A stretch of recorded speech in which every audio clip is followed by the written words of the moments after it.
السلام علیکم جی۔ اچھا جی، میری فالوئنگ لسٹ میں جو سوشل میڈیا پہ جو میرے ہیں فالوورز ہیں، ہو سکتا ہے کہ ان میں جو ہے نا کچھ کاشتکاری سے تعلق رکھتے ہوں دوست۔ میرا جو اصل کام ہے وہ یہی ہے کہ میں کسانوں کی رہنمائی کرتا ہوں، بینگ این ایگریکلچر پروفیشنل۔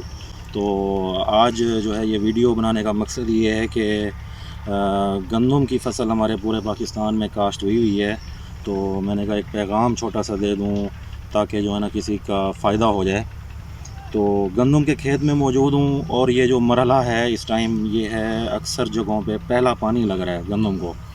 تو یہ جو مرحلہ ہے نا اس کی بڑی اہمیت ہے۔ اس کی اہمیت بتانے سے پہلے میں آپ کو یہ بتانا چاہتا ہوں کہ اللہ تعالیٰ نے قرآن مجید میں سورہ بقرہ میں گندم کے بارے میں کچھ ارشاد فرمایا ہے۔ وہ اس کا میں آپ کو مفہوم بتاتا ہوں کہ اللہ تعالیٰ فرماتا ہے کہ جی جو بندہ میری راہ میں خرچ کرتا ہے تو اس کی مثال ایسے ہے جیسے ایک دانہ گندم کا 7 بالیاں اگائے اور ہر بالی میں 100 دانے بن جائیں۔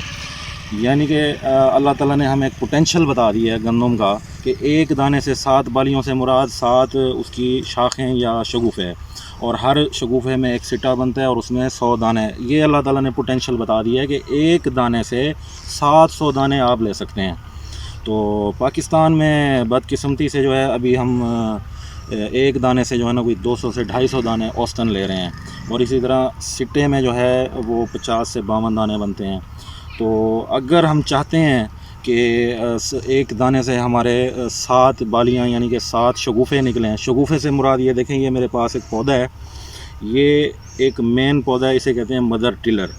اس کے بعد یہ شاخیں دیکھ رہے ہیں آپ، 1 2 یہ 3، یہ تیسری نئی بن رہی ہے، ان کو ٹلرز کہتے ہیں، شگوفے بھی کہتے ہیں، ٹلرز بھی کہتے ہیں۔ تو یہ جو پوٹینشل ہے اللہ نے بتا دیا ہے کہ جو ہے نا ایک پودے سے 7 نکلتے ہیں۔ تو ابھی یہ جو ہے نا 1 2 3 4 نکلے ہوئے ہیں، یہ زیادہ کیسے نکل سکتے ہیں اگر ہم یہ توجہ رکھیں کہ جو پہلا پانی ہے اس کے بعد اگر ہم متوازن خوراک فصل میں ڈال دیں، متوازن کھادیں اگر ڈال دیں، تو یہ جو اس کی کیپیسٹی ہے پودا اس کیپیسٹی کے مطابق جو ہے وہ ٹلرز نکالے گا۔ کیسے؟ یہ دیکھیں جی، پہلا پانی لگایا ہم نے، پہلا پانی لگانے کے بعد جو جڑیں ہیں وہ ارد گرد کے ماحول کو محسوس کرتی ہیں کہ جو ہے نا ہمارے پاس ریسورسز آ گئے ہیں، تو یہ پودے کو اوپر میسیج دیتی ہیں اور وہ پودا جو ہے پھلتا پھولتا ہے، یعنی کہ اپنی شاخیں نکالتا ہے زیادہ۔ اسی طرح جو ہے نا یہ پودا بھی اب شاخیں نکال رہا ہے۔ ان خوراکوں میں کیا ہونا چاہیے؟ جن دوستوں نے نیچے ڈی اے پی وغیرہ نہیں ڈالی تو وہ کوشش کریں کہ پہلے پانی پہ لازمی ڈالیں۔ اسی طرح جو نائٹروجنی کھادیں ہیں جیسے یوریا ہے، اور اس کے علاوہ جو ہے نا متوازن خوراکوں میں آ جاتی ہے جناب، زنک ہے، آئرن ہے، میگنیز ہے، بوران ہے، ایسے عناصر والی جو ہے وہ کھادیں جو ہے نا اس میں مکس کر کے آپ پہلے پانی کے بعد جو ہے نا چھٹا دیں کھیت کے اندر، تو اس سے جو ہے نا انشاءاللہ تعالی یہ جو پودا ہے وہ زیادہ سے زیادہ شگوفے نکالے گا۔ وہ اگر آپ نے ڈی اے پی ڈال دی ہے پہلے نیچے بجائی کے ٹائم پہ تو بہتر ہے، بہت اچھی بات ہے۔ اگر آپ نے نہیں ڈالی تو اب پہلا پانی لگاتے وقت جو ہے نا آج کل ایک کھاد آئی ہوئی ہے MAP، مونو امونیم فاسفیٹ، وہ جو ہے آپ 20 سے 25 کلو جو ہے نا 1 ایکڑ میں یوز کر سکتے ہیں۔